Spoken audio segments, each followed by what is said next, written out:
I began life in Jeffers, Minnesota, about 45 miles northeast. We came here to Worthington in 1965, and I've been here ever since. Did attend college in Sioux Falls, but I graduated from Worthington here in 1972. Number of other classmates that are of note in the community: Al Oberloh, Steve Schneider, for a couple that have had prominent positions, I'll call it. I worked for 20 years at the Worthington Sports Center on motorcycles and snowmobiles and everything, and sewing machines, which I still do now for the Crafty Corner. But I joined the district in July of 1993, and I've been here almost 31 and a half years, and I've enjoyed most every minute of it. What do I do on a daily basis? I've done a lot of everything because my job duties over the time have switched from one just being accounting to adding in some of the human resources, the benefits sides. Then a few years back that was shifted out of my domain, and I added student reporting. So I've done that for a while, and now I'm transferring those duties to Karina Ramirez in the student domain and Ryan Swanson for the finance. And I'm acting here for the past 14 months, acting like a mentor to them. I basically, at the Sports Center, I did almost everything. I did sales, I did parts, I did some book work, I did that. And frankly, I got tired of snowmobiles being heavy, wet, cold. So I went back and I went to junior college here. At the time it was a junior college, and then I went on to Augustana, and I started taking classes, and they says, oh, you're going to go be in accounting. Okay, well, if you add a couple courses here, you can get a business administration degree. And then you like computers and data. Oh, okay, so a couple here, you can get a computer science degree, a couple more classes, and one more class, and you can have a degree in information systems as well. So I ended up with 4 bachelor degrees. Wow. And that was in 1992. I worked a little bit for Midland Life down in that big gold building down in Sioux Falls. Midland Life, first project was, there was a new regulation coming out on how to handle the accounting for subsidiary companies. And I had to write up a whole document on that. And that's a lot of what I did. But that's what first got me involved in spreadsheets, similar to Excel. But when they had to track the life insurance, they had to track each individual policy from its inception. So a policy was written in 1956. They had to keep track of every year, how did that investments do for that policy. And this is where one spreadsheet was 256 pages of paper. Wow. For one particular type of plan. But the idea with the subsidiaries, accounting for them, is that they not only had to show up in the subsidiaries' financial statements, but they had to be incorporated into the parent company. I went to Turbis, at that time it was Turbis, Driel and Kavilhag. Worked there from November of 92 through June of 93, doing accounting, CPA work. I do have my CPA license, even though I've never activated it, so I'm an inactive CPA. Then the position came open in the district as they had been a standalone district for years, and the co-op wanted them to join up with the co-op at that time. Well, they came in and said, look, they said, your district does not have anyone with more than a principles of accounting background. You don't have people that understand how data is being processed, and what it means in external reporting, how it means for your finances. First year I came to the district, our fund balance was $115,000, 1% of our total expenditures. So they were missing out on revenues. I came in with an accounting background, understanding how data flows together. That's your information system side, your computer science side. How to use those information systems to maximize, make sure we're getting every dollar we get, and reporting accurately on our expenditures so the state can make determination both for finance and for the future as to what funding we should be getting. When I first got here, all of our reports were sent up to the state on paper. We would mail them up, and we might get a report 2 to 3 weeks later.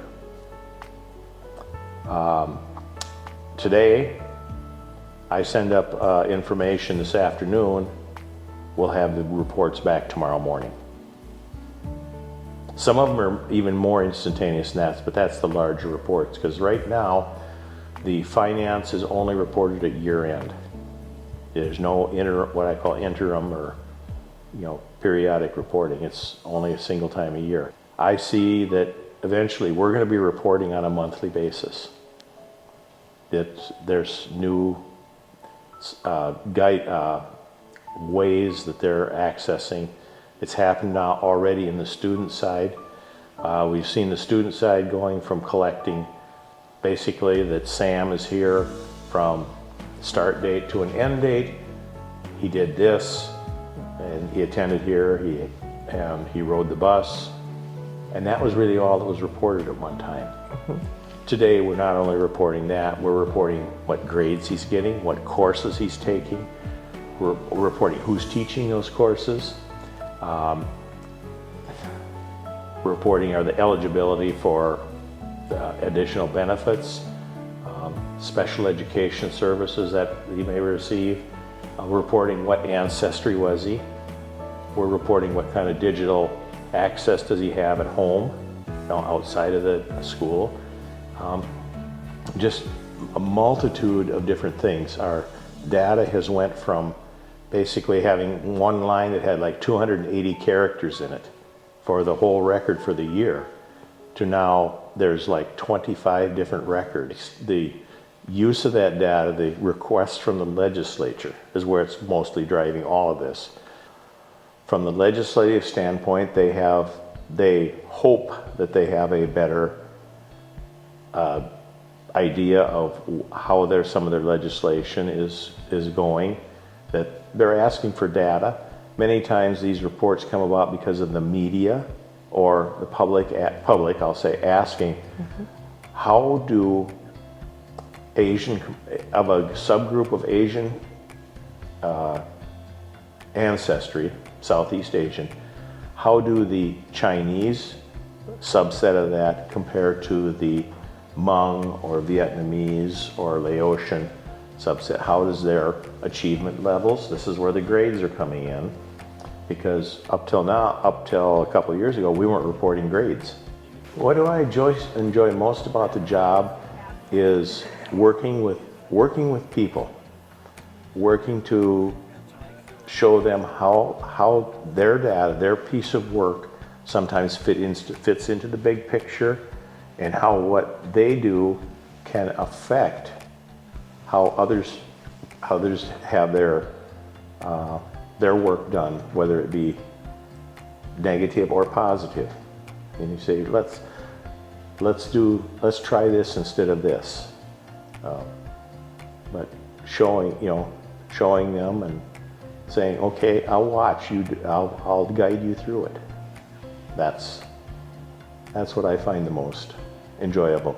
I taught motorcycle safety for 29 years, so I enjoy showing people how to do things. Okay. And what I learned also from that is, don't make an extended learning session. Break them down into about 15 to 20 minutes and work with people when they want to learn. When I first joined the district, Dave Suman was the business manager. He used to be a principal at the junior high at that time. And he said it's going to take you about 4 to 5 years to be comfortable doing accounting. And it was about right, about 4 years. So it wasn't a simple process. And today, when I first started, there was like 13 different funding sources Today there's about 35. So it's different, and they break them out into smaller segments. Can only be used for such and such, can only be used for staff development, can only be used for gifted and talented programs, as a couple of examples. And that is where the complexity, the intricacy of how it is, and always trying to figure out how to use the most restricted resources first. So if something can be funded through general, or if it can be funded through this little subset over here, spend out your little subset first, because you got flexibility over here. And working with the people, I've enjoyed, I've had a good relationship with all of them. There's none of them that I really said I'd really rather not work with. Let's put it that way.